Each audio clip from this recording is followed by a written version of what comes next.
Good night বন্ধুরা। এইবার আমরা খাবো। এই দেখো আলুর তরকারি হচ্ছে, এটা মেয়ের জন্য, কারণ মেয়ে পরোটা দিয়ে আলুর তরকারি খাবে বলেছে।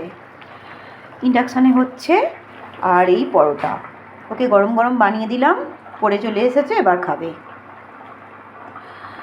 এই হলো আমার রাতের ডিনার। আমাদের তরকারি আছে, আমি একটু বেগুন ভাজবো। আমাদের ফুলকপির তরকারি আগেই করে নিয়েছি, আর একটু বেগুন ভাজবো, করলেই আজকে আমাদের হয়ে যাবে। আর রয়েছে শীতকালের গুড়। এই হলো আমার আজকের ডিনার।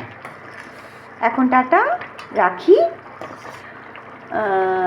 আসছি পরের কোনো ভিডিও নিয়ে। আচ্ছা, আমি যে প্রতিদিন গুড়টা দিয়ে পরোটা লুচি খাই, আমার তো খুব ভালো লাগে, বিশেষ করে শীতকালে খেজুরের গুড় দিয়ে খেতে। তোমরা কি কেউ শীতকালে গুড় খাও? কে কে খেতে ভালোবাসো রুটি, পরোটা, লুচি দিয়ে গুড়? আমাকে প্লিজ একটু কমেন্টে জানিও।